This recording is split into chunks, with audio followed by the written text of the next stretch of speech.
Ellen's wilted halo, Christmas shoes of Lamisha W., pill bottle of Bobo, found feather of the absent jay, October sky above the oxbow, oceanscape at Biscopo, the blues of golden were plentiful that year. Allen, this is a story of stories. As we get started, would you be willing to share with us just a little bit of your own? How is it that we get to come and be here tonight with Allen Levi of Harris County? Is this where you imagined that the story would go? Never.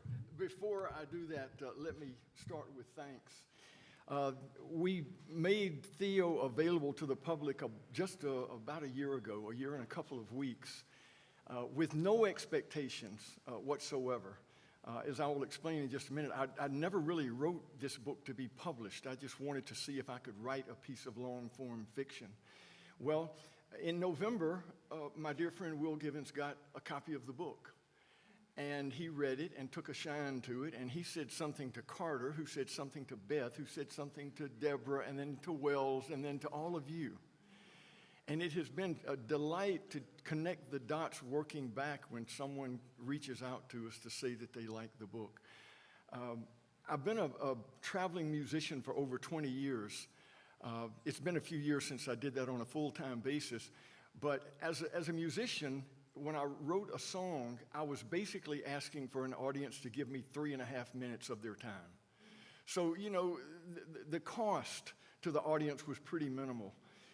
What I've come to realize is that in writing a novel, I am asking people to give me 10 or 12 hours of their life. And with that has come this deep sense of responsibility that if that's what I am going to do, I owe it to a potential reader to give them something worth their while. And we were not sure when we put the book out that it was that. And so the fact that you have given that amount of your life to read this story, which, as you probably know, is the first novel I've written, is such a gift to me. And I just wanted to say as we begin, thank you so much, and thank you for being here this evening. I love your community. This is the first time I've been on Signal Mountain. I've been across, a little to the south of you a bunch of times.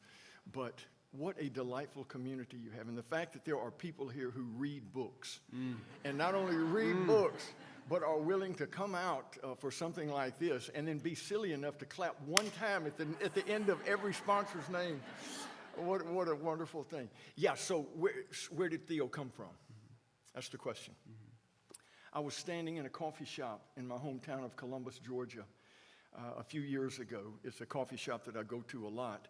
And there are 94 portraits on the walls of the coffee shop, all done by a dear friend of mine with whom I've collaborated in the past on a children's book and some other projects.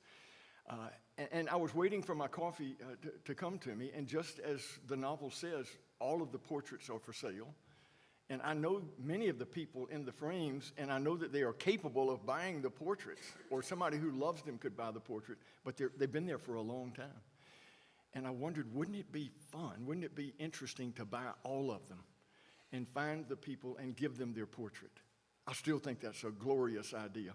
So the idea, the seed corn for the story was that, and I bought 5 of the portraits. I didn't know any of the people in the portraits, but I took them home and I leaned them against a wall, and this story started taking shape in my mind. So there was Manette, and there was Kendrick, and there was Ellen. And again, I didn't have a story in mind. I didn't really have a hardwired finish line or anything like that. I just wanted to see, can I finish a piece of long fiction? Because there is a book that I would like to write someday. And I thought, I want to learn the craft before I dive into the one that I really want to write. And so I started writing, and it was the most frustrating thing for someone who's used to writing 16 lines of lyric to write however many pages it is. It was very daunting to me. So there was a lot of stop and start. But, and I don't remember the year, but 2 or 3 years ago, I said, starting in January, I am going to finish this manuscript. And I'm going to put it in a drawer and say, I finished it, I'm going to pat myself on the back and then go on with life.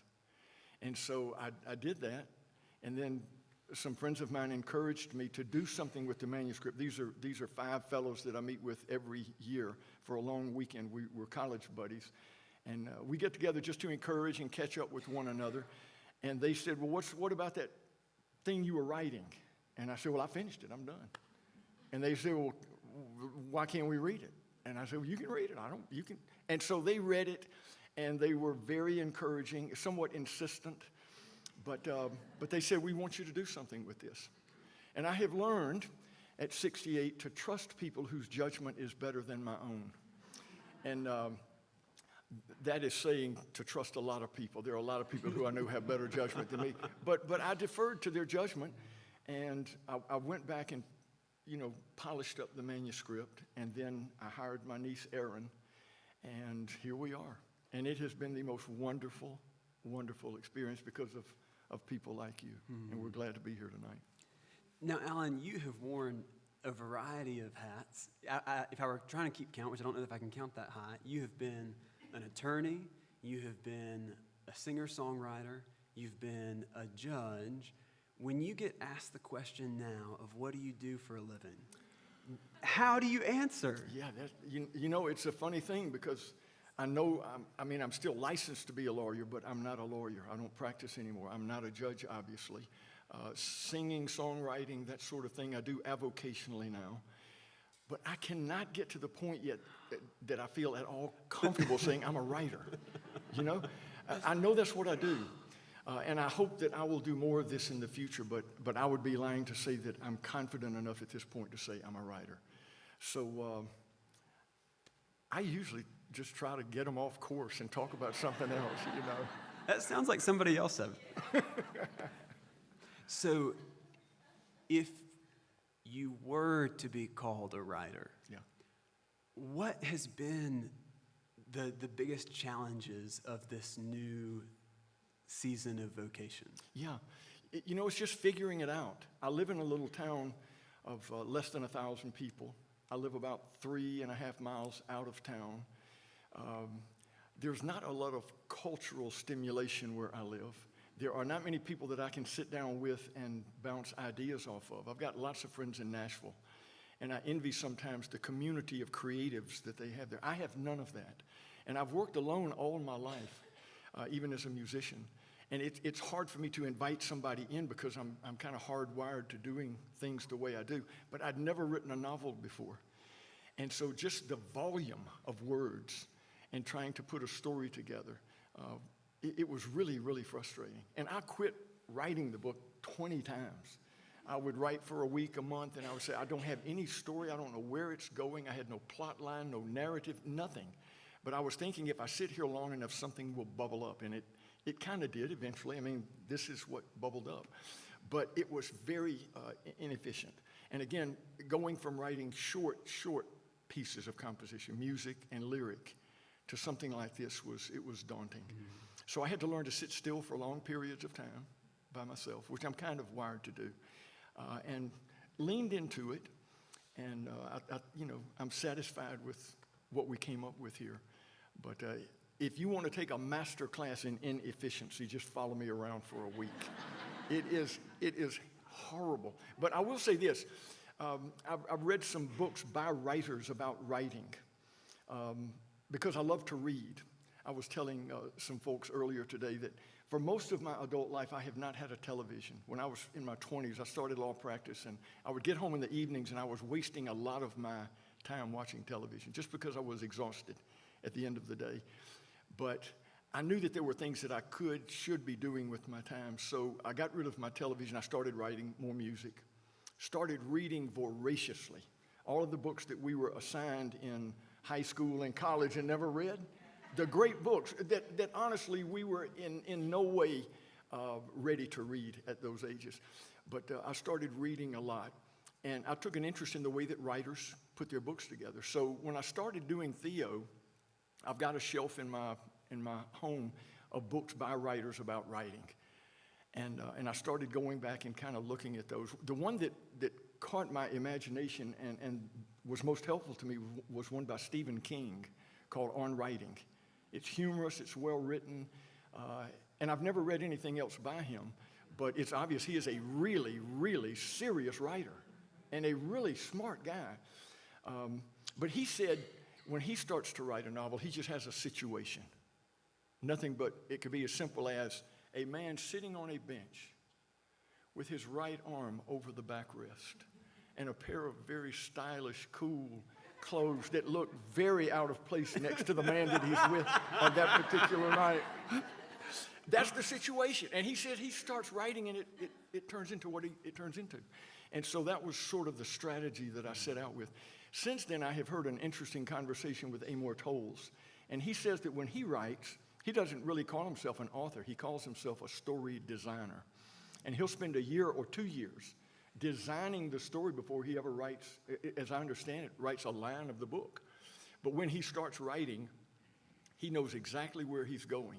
There's still room for mystery and magic to happen in the creative process. But when I heard him say that, that sounded like preparing a case for trial. And I was a trial lawyer. And you do have to organize, and you kind of have to look at the end of the case and build up to your conclusion. And so going forward, and on the one that I'm working on now, I at least have something like an outline that I'm working against. Yeah. But it was a big challenge, mostly because of inexperience, and I just didn't know better. Yeah. You heard it. There's another one coming. So I have a friend who has this theory that in the writing of fiction, every author is wrestling to answer some question, whether consciously or subconsciously. And if not to answer it, then at least to ask it. Yeah. Is other than can I do this and can I write a piece of long-form fiction, yeah. What do you think there's a question that you're wrestling with, whether to ask or answer through the writing of Theo? Yeah, I've not been asked that before, so forgive me that this is off the top of my head. Number one, what is important?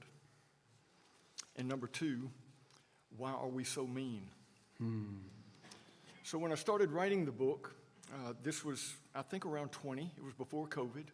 But y'all know what's happened in the country in the last 4 years. So much acrimony, so much division, and that was already in the air. Just this toxic anger that we seem to be swimming in these days. And so why, what makes us like that? And of course, there are probably lots of very profound answers to it. And then the second, what's important to us? I think if we get to the important stuff, then this other question kind of takes care of itself. And so I wanted to create a character that was aspirational for me. Some people have very, very mistakenly assumed that I used my life as the template for Theo.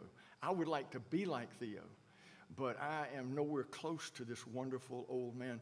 But he is an aspiration that I have. I want to be like that, attentive, interested, curious, have a deep sense of wonder, a love, a welcome for people like this, no matter who you are, what you're like, what you think.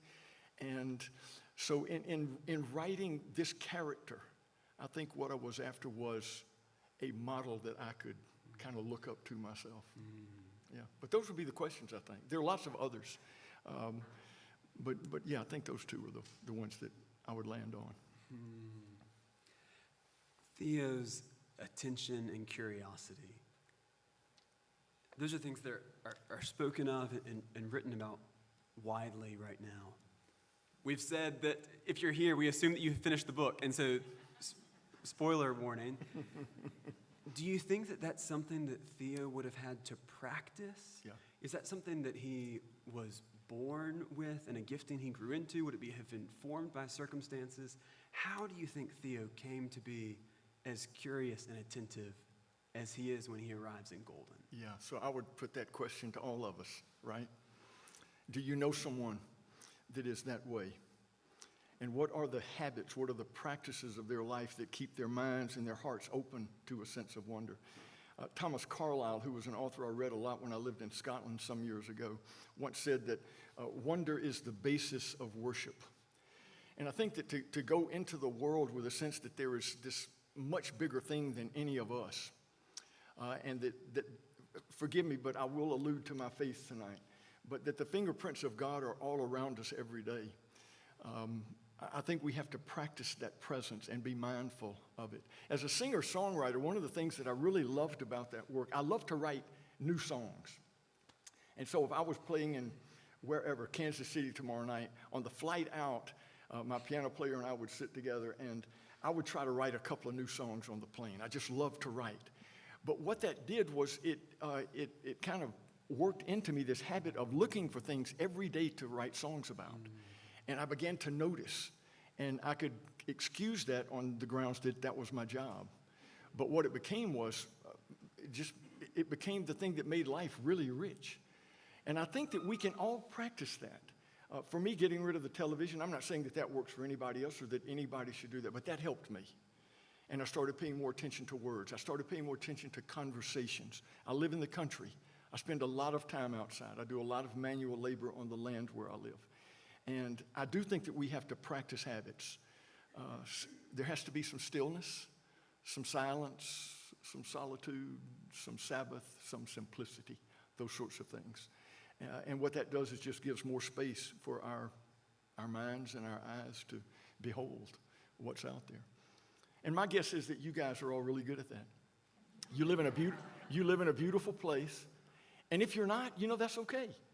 But if you want to be like that, if I want to be like that, then I think we do say, okay, how can I get that? I will say this, that the creative process of which I am enamored. I love to watch creative people work and see the work of creative souls. I was talking to Judith today at lunch. She's an artist. And Emily, today I was looking at your childhood art in the guest house. And I was just thinking how wonderful those 2 portraits that you did of yourself. I mean, you must have been a little girl, right? But creativity, to me, is one of the ways that we develop a keen sense of wonder. Because the creative process itself, I mean, if you are a person who believes in God as creator, then we know that he is creative. If you don't believe that, we still know that the creative process is a work of wonder in our lives and in our world. And so I think to do that every day has kind of instilled in me an attentiveness that I would not otherwise have had. So there's no virtue on my part that got me to where I am. I think for Theo, it's obvious that as an artist himself, and just the way that he spent his time, he kept a sense of wonder alive.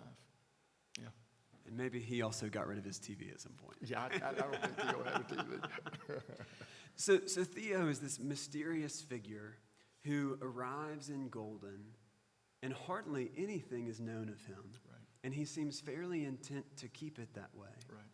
And yet, by virtue of this attention and this presence and this curiosity, he fairly quickly comes to be viewed, as a friend says, as a trustworthy narrator of these stories of the people of Golden. And not just a trustworthy narrator, but a fairly competing and compelling narrator who is competing against some of the stories which these individuals have come to know and believe about themselves. Right.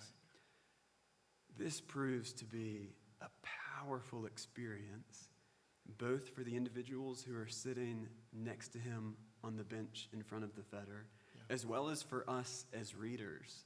I don't know. I will confess that when the book first came out, I'm a school teacher, and I would steal away during free periods to read just one more chapter because they're mercifully short.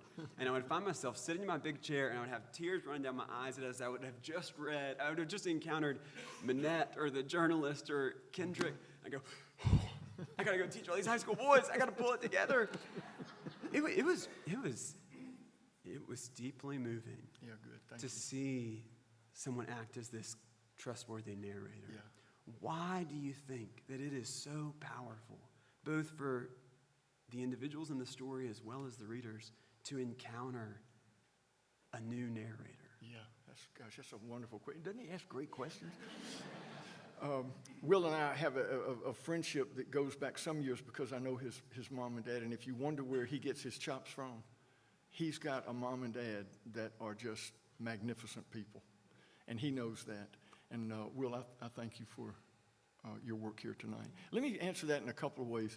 So I live in this little town, and people ask me a lot of times, less than 1,000 people. It's a big spread out county. Our population is about 40,000 people. But you can, if you want, never see a neighbor or spend any time with anyone.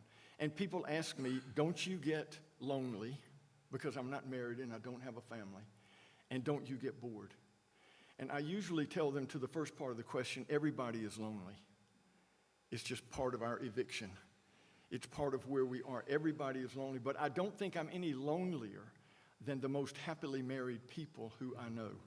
My life is very rich and blessed. And then to the question of don't you get bored, and I mean this in all sincerity, if I never left the county lines of where I live, I could never get to the bottom of opportunities to engage with people, and particularly people who hurt. There's just so much hurt everywhere. And so Theo, I think, recognizes that when he comes into the community. No matter where Theo goes, he didn't have to conjure up a new persona. I would like to think that as we read about that character, we think, well, he did this where he lived before here. He does it in New York City. He did it in Paris. He did it in South America. Wherever he lived, he did this. This is the modus operandi for him. You might notice that in the book, there are two things that are conspicuously absent, especially for our day and time. And these were both intentional. One is no politics. There was not a political reference in the book that I can think of. And the second is there was no technology except on the park bench when Pierce Glisson sat down and was berating his daughter and Theo sang the Portuguese national anthem. You know, and then at Thanksgiving, Pierce brought his telephone and put it on the table. And that was intentional because if there is a theme that I think is most prominent in the book, it's the theme of incarnation. That the way that we best love one another is being personally present to one another. We can't do it digitally. We can't do it by pixels. We can't do it across the internet. We can approximate it. But Theo was a guy who wanted to be close enough that he could touch you and say something nice to you and hug you and love you. And that's the way, for me, Christ was. He was close to people. And so Theo, the character, to me says, you've got to be up close, you've got to be involved, you've got to be willing, you've got to be available for inconvenience. And again, that's why I aspire to be him, because I am none of those things naturally. But the fact that people hurt and that deep down inside we all desire, again, I'm speaking from a very personal perspective, what we all desire is unfailing love. And Theo, I think, gave that to people.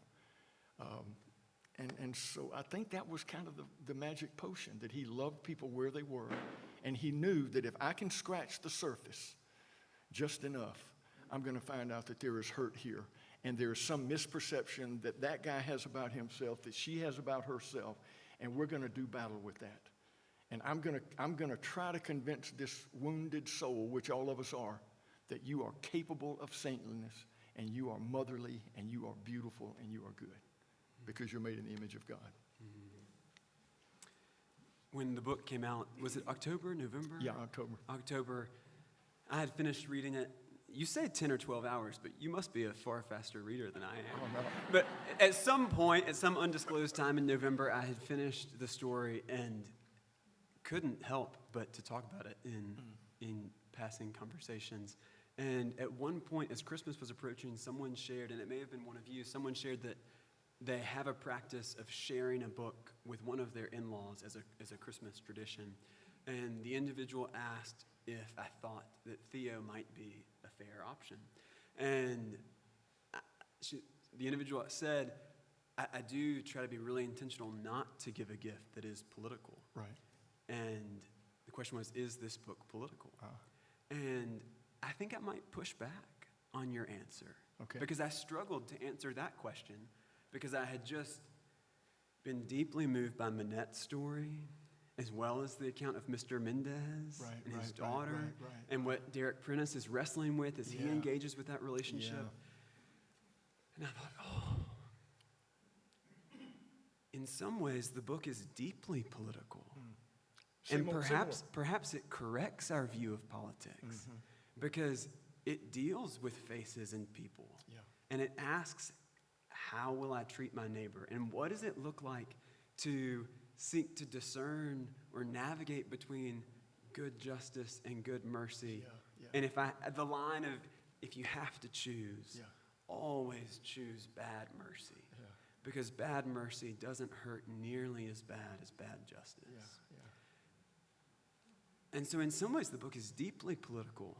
And yet, if you were to try to guess the characters' affiliations, I don't think that you could do it. Right. And maybe the better word, thank you for that. I love an interviewer who will push back and say, Allen, you're wrong.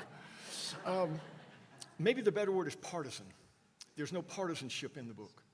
And no matter what court, you know, our little Guatemalan man, true story, I'll tell you about that in just a moment. No matter what court he's in, he's still subject to the vagaries of our human imperfections, regardless of what the judge's affiliation is or partisanship is, the DA, you know, we all fall prey to that.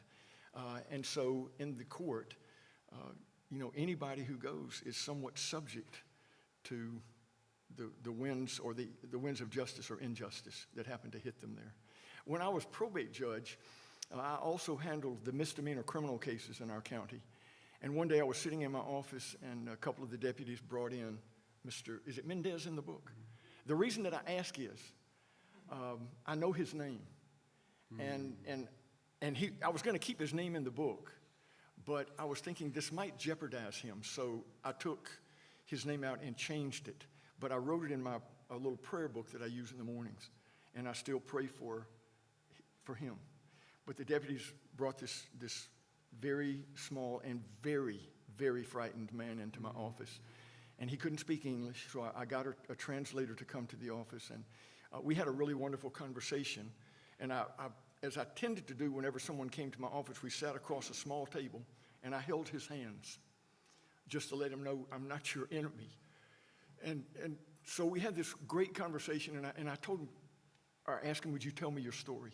And it was exactly what's in the book. Now, nobody got killed. The crime that I dealt with was minor. But his daughter had cancer. She lived in Georgia. He was sent out of the country, and he said, I could not stay away from my wife and daughter. And, you know, regardless of what your politics are about the issue, he was a living person. Theo would have said, I love you. And my job at that moment was to administer justice, which I did. And I think it was good justice. It was well meted out. But to me, that was kind of the high point of the book, Theo. And when Kendrick talks to the DA and says, you never looked at me. And I don't fault the DA. The workload that is on some of our public servants is unreasonably high. But if you're a defendant and your freedom is at stake, you would like to think that somebody, even on the other side, cares a little bit about getting this right. I think I didn't answer your question, but I sure said a lot. So I was reluctant to ask this question because for a more careful reader, I think you have answered it in the book. But just in case there are those in the audience who have like reading comprehension to me, I have been curious. You said you began writing the book in 2020, and that one of those foundational questions was, why are people so mean? Yeah. And how can we be so divided? And you mentioned earlier that in some ways the book has only grown into the times, or perhaps the times have grown into the book. And it is only now more needed than it was then. Yeah. I have wondered if you were to add a chapter to the book, and if it were to be October of 2024, and Theo is in this small town, while still maintaining that the book would clearly remain nonpartisan, how do you think that Theo would have inhabited our current moment of division and echo chambers? Yeah. What might that chapter have looked like? Have you thought about it? I haven't, but that's a wonderful question. My niece asked me yesterday, have you talked to Will about any of the questions he's going to ask you? And I'm wishing now that I had. No, so here's the answer, though. I think this is the answer that I would give. I wouldn't change anything. If I added another chapter, you know, it would be very risky to inject the partisan divide, but it might be kind of nice for Theo to have a heated but civil conversation with somebody who doesn't like something about the way that he approaches life. I can't imagine him engaging in a political argument. But to me, the message of the book is that is important, and it is. I mean, it is terribly important, the political processes and the responsibility we have there. But if you live in a little town of 1,000 people, you kind of learn early on, nobody up there cares about us. And that may sound a little bit mean-spirited or woe is me, but you really do kind of figure out. Wendell Berry writes eloquently about this, if you like Wendell Berry, that the laws that are going to come down are the laws that are going to come down. We're going to have to live with them. But what can I do that will not be affected by the laws? So we can still go read to kids at the elementary school. I can still have people to my house for supper that are different than me, very different than me. We can still go to a concert together. We can still do a lot of things that remove us from that one area of our culture where division is just the name of the game. And so this may be cowardly on my part personally, honestly, and on Theo's as well. But avoidance is, I think, the way, to some extent, to deal with it. Do what you can do. Love your neighbor as yourself, whatever that means. Vote responsibly. Try to be informed. But tomorrow, regardless of where the chips fall, get up the next day and do the same thing. Love people. Love your neighbor as yourself. Sure sounds like a life invested in little, nameless, unremembered acts. Yeah. Yeah. You mentioned earlier that you could never leave Harris County and not get to the bottom of the stories and the hurt that is around you. Right. At lunch today, someone was asking about the evening and what the book was about. They hadn't read it. And I said, it's about chapter 35. And they said, whoa, you know the book. Well, I think it really is about chapter 35. And there's a quiz coming. In 35... I'm not kidding. I have no idea what's in chapter 35. Theo and Asher are in line together at the coffee shop. Oh, yes. And Theo has had this aha moment. Oh, yeah. As he has recognized that one of the things that makes Asher's portrait so distinct is the sadness that he draws. And I'm going to read a quote to you, and this is a long quote, and that's poor form, but I think y'all are signals best and brightest, so hang with me. It says, the universe, but to these old eyes, it is in every face that is sadness, the universal affliction. It is what gives such gravitas to your portraits and makes them so believable. Even when your subjects are smiling, the shadow of sadness is there. And so far, my meetings at the Feder only confirm my suspicion. Theo goes on to say, there is no virtue in advertising one's sadness, but there is no wisdom in denying it either.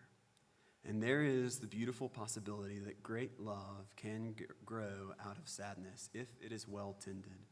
Sadness can make us bitter or wise. We get to choose. So I do portraits of sadness, Asher muttered to himself. Is that a compliment? Theo chuckled. It is a very high compliment, young man. A very high compliment indeed.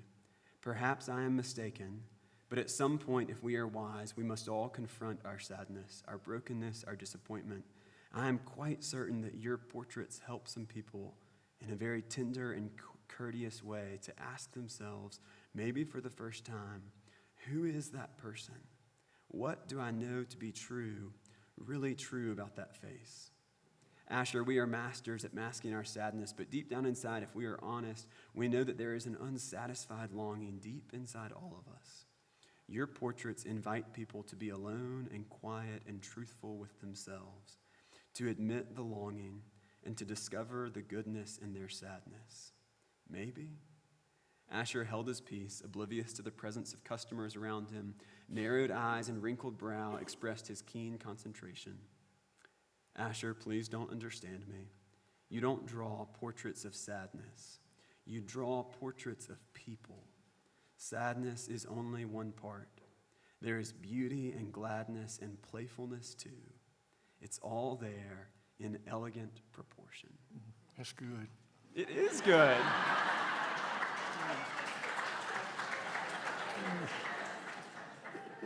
Allen, what is said...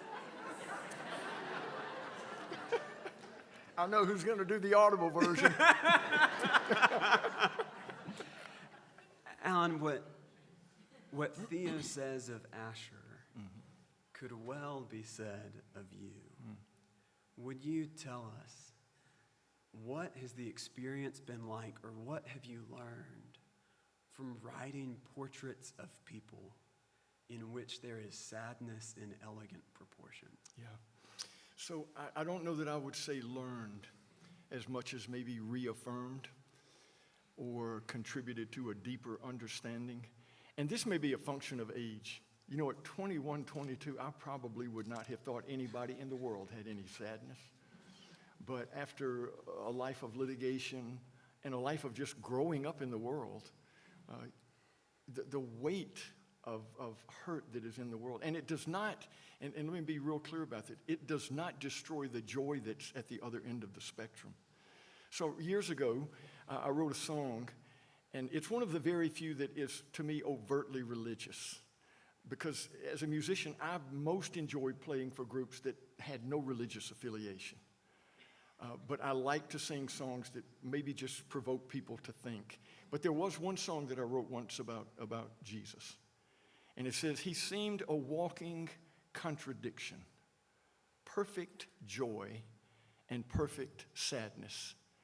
His perfect sanity seemed madness in this world where he's a stranger.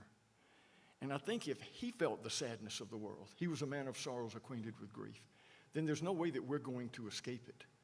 You know, whether we inflict it on ourselves or it's forced on us by someone else. And again, this is not an invitation to be morose. It's not an invitation to be judgmental or harsh or down on the world. It's just reality. And at the other end of the spectrum, there is this perfect joy, or close to perfect joy, that we can live in. But we can only get there if we say, okay, we got a problem. And let's recognize it, call it what it is, and try to understand where it came from. I hope I'm preaching to the choir. I mean, my 6-year-old great niece is here tonight, but I'm guessing that outside of her, all of us have seen a lot of hurt in life. And it's okay to admit it and say, okay, I'm gonna keep doing tomorrow what I know I should do today. I'm gonna love my neighbors and myself and love God.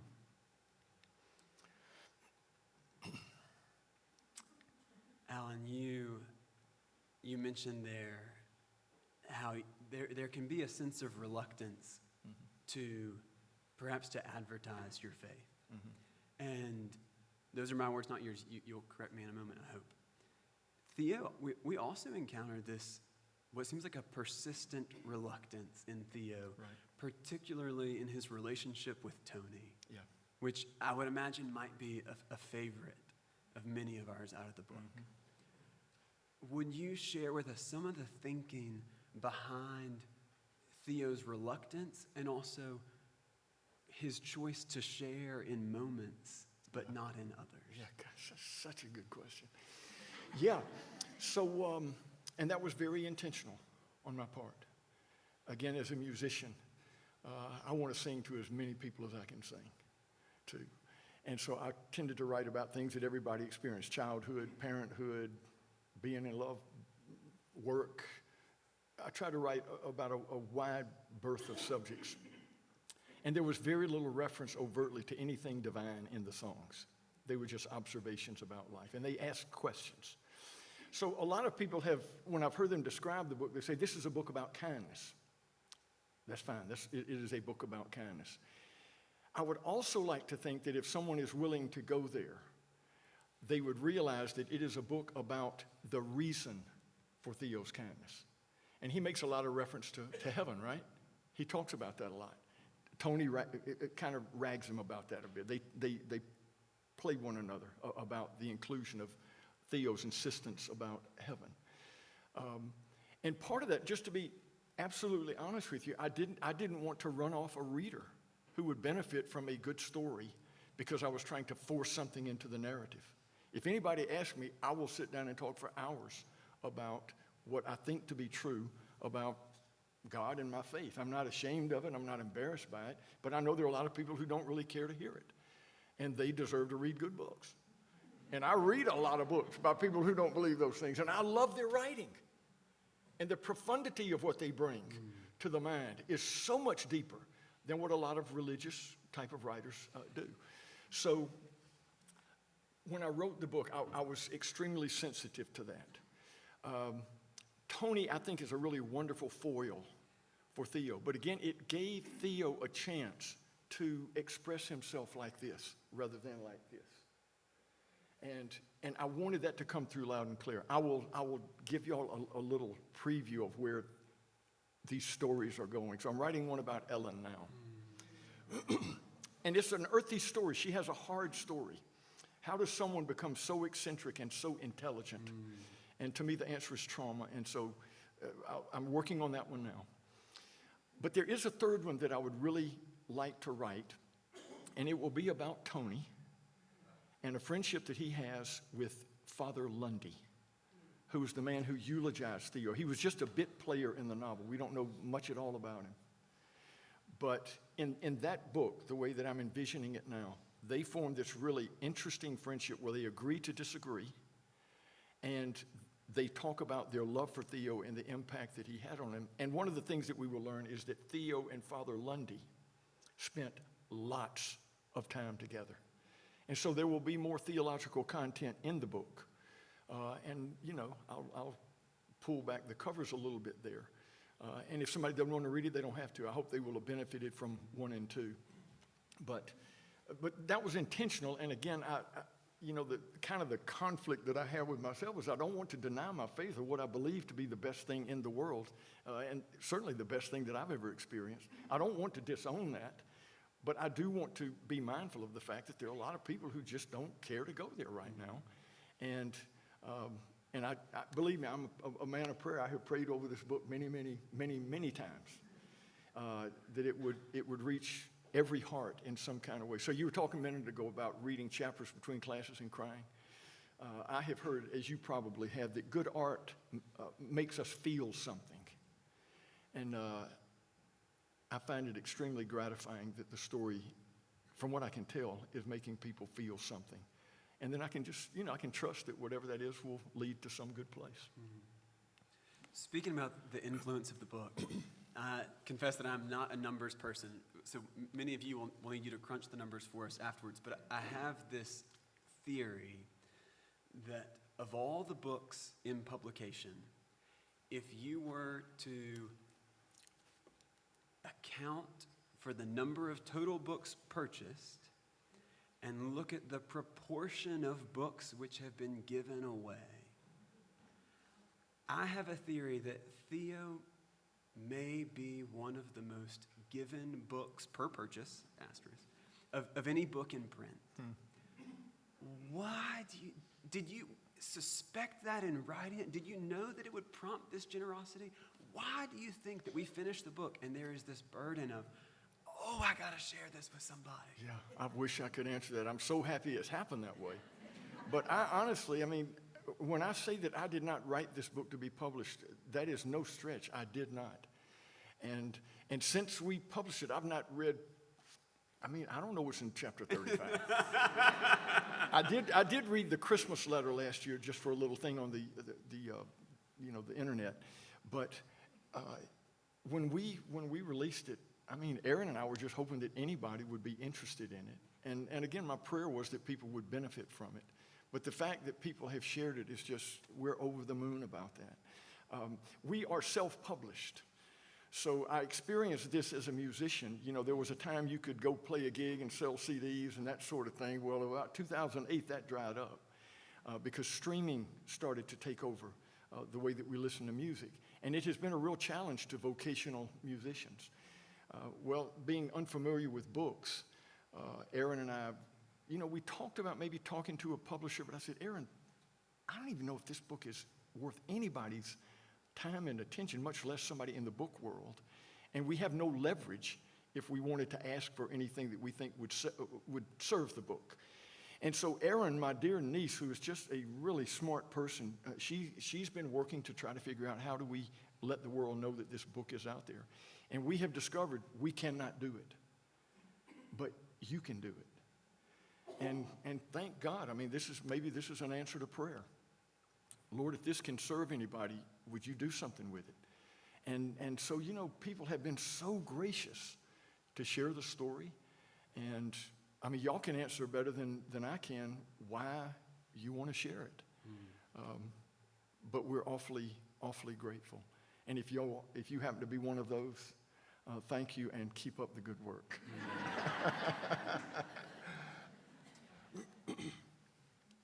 If one were to summarize the story, in some sense, there is a mysterious figure who we learn later is an artist and creator himself. Right. And images prove a consistent and major theme throughout the book. But not just the making of images, which is there, but the bestowal of one's image upon a person. Yeah. And not just that, but the way that as Theo comes and bestows these images, in some ways he is restoring the image of this community in a way that leaves people transformed. Mm-hmm. As I've read it different times, I have cried each time, but it's been at different points. And one of the points that sung to me this time was that it's Mrs. Gidley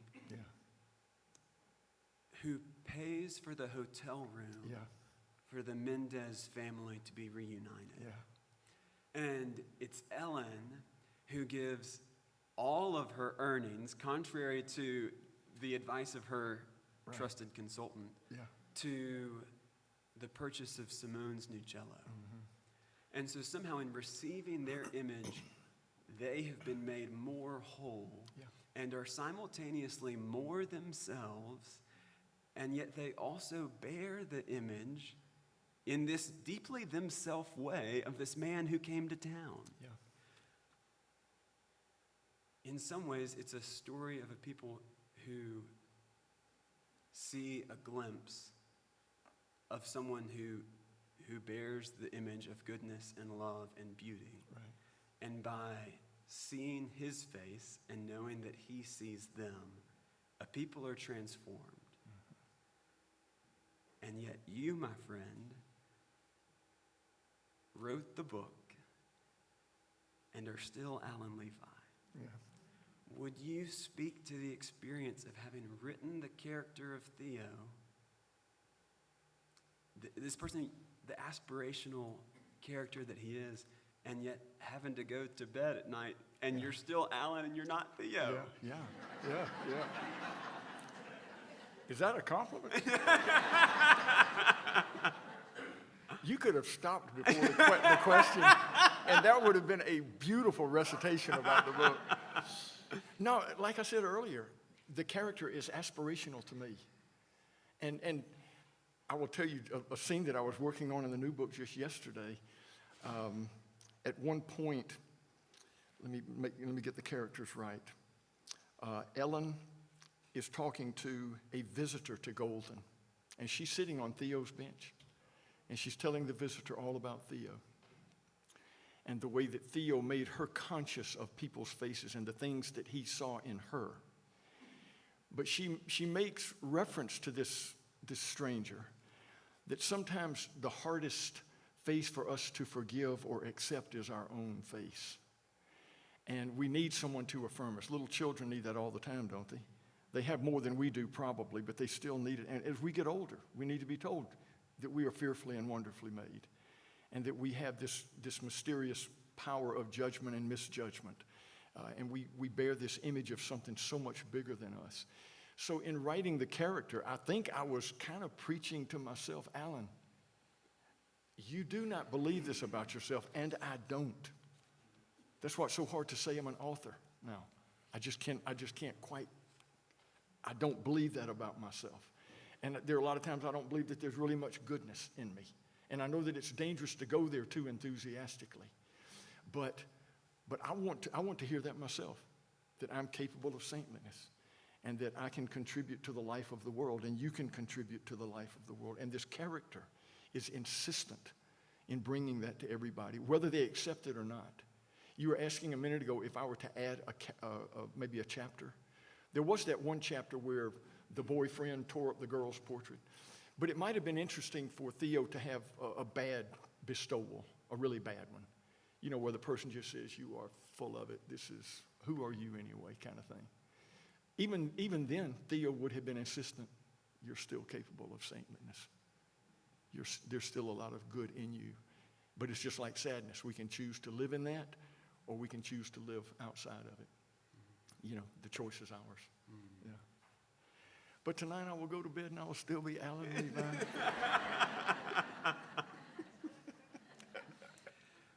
So I have one more question because we're about out of time. Are we almost out of time? We are almost out of time.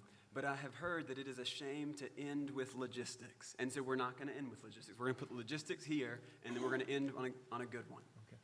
So we owe tonight a debt of gratitude to two individuals who are spring-loaded for laughter, who are luminaries in this community and champions of literacy. And I want us to thank again Beth Newbold and Deborah Blake for putting this event together.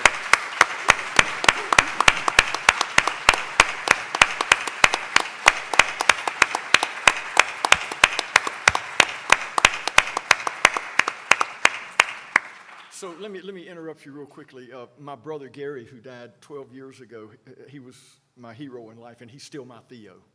He is the real deal to me.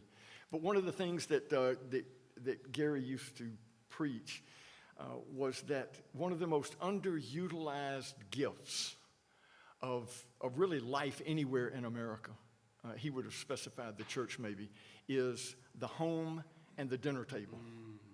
And so last night when Aaron and Nora Jane and I arrived, we pulled up to the Blake's house, and you know, we pull over to the side of the road. They all stand up. They begin to applaud. And we had the most wonderful meal. And it was Theo incarnate. I don't see where Deborah is right now.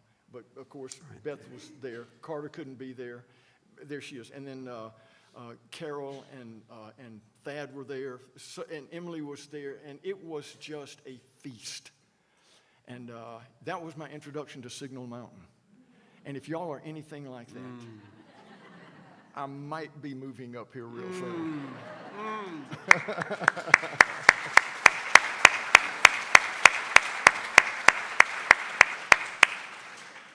So not now, but in a moment, we will leave this space, and there will be books available for purchase in the gallery, and there will be dessert and coffee in the cafeteria. So once we finish here, you're invited to go to either and both of those two spaces to enjoy some more time together.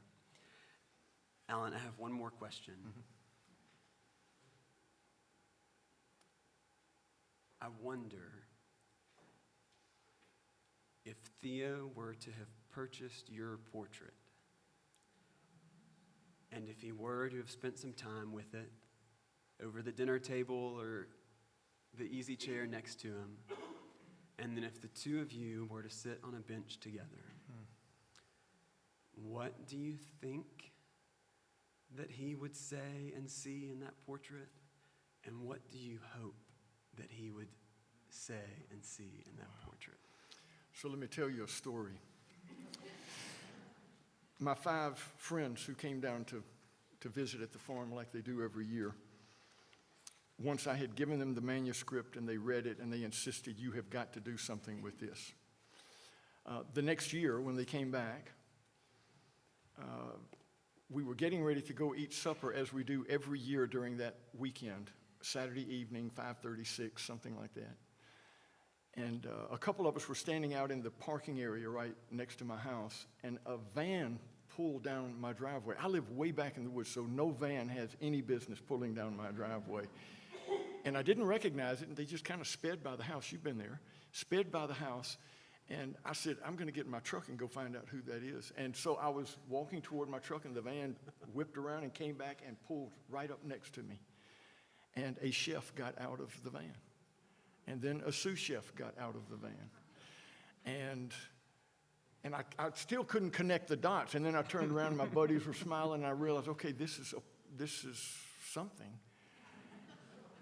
And while we were out in the parking lot, 3 of them had gone inside and they had set the dinner table. And they had gotten the fine china. We had this beautiful bottle of port. And they put name tags at every seat. And everybody took a seat, and they had Theo's at mine, and they said, you've got to sit here. And so we ate the meal, and they talked about the book, and they were glowing. It was very uncomfortable but wonderful at the same time, you know.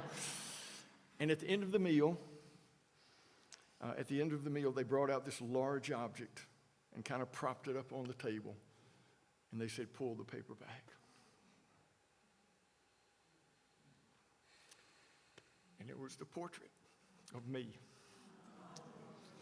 And so for the next 10 or 15 minutes, they did what you just suggested Theo might have done. And they said, "Allen, you are a writer. You are a storyteller. We believe in you." And I promise one meal like that has the power to change a life. And so I'm deeply indebted to them. The things that they said is beside the point. But the fact that they loved me that way, they know all of my faults. That's what we do each year, is we kind of do an inventory of everywhere we've messed up. They know all of them. But they could see through every bit of that.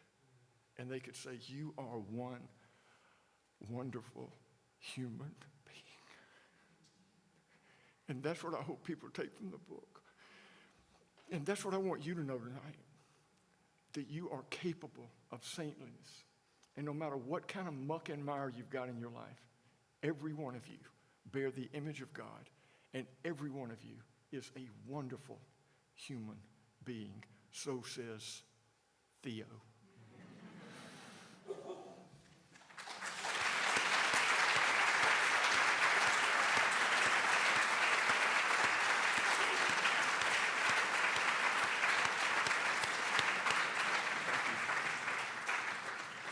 I'd like to close with one more excerpt. Our hearts burned within us. Their hearts burned within them. Father Lundy allowed the phrase to linger in silence for a few seconds before he resumed. We all walk roads of various descriptions in life. The long and winding road, the road to ruin, easy street, the road less traveled. Along the way, there are questions, there is news, there are concerns and fears and uncertainties that furrow our brows, trouble our souls, and break our hearts. Death terrifies many of us. But God, in his sublime goodness, has always sent others, mysterious others, to walk with us. Prophets, preachers, friends, teachers, artists, storytellers, wives and husbands, children, songbirds and rivers, even hardship and loss, to help us see clearly. They are ones who make our hearts burn within us, who call us out of our indifference, our lethargy, our death and defeat. They call us to be fully alive, or at least more alive than we were when we met them. And so, Theo, for a year, for however long it took you to finish the book, he was in our midst. And now, looking back, can't we say that when we were with him, our hearts burned within us, our souls stood on tiptoe, our eyes recognized something good and true, and our minds could believe, if not fully, then ever so slightly, that love and heaven and forgiveness are the most real thing that we can know in this world. Allen, if a ledger of the world's gladness is maintained somewhere, then I think we can be confident that it has been credited with a considerable deposit from all of our meetings at the Feder. I know that my life, and I trust that our lives, are richer because of yours. Thank you.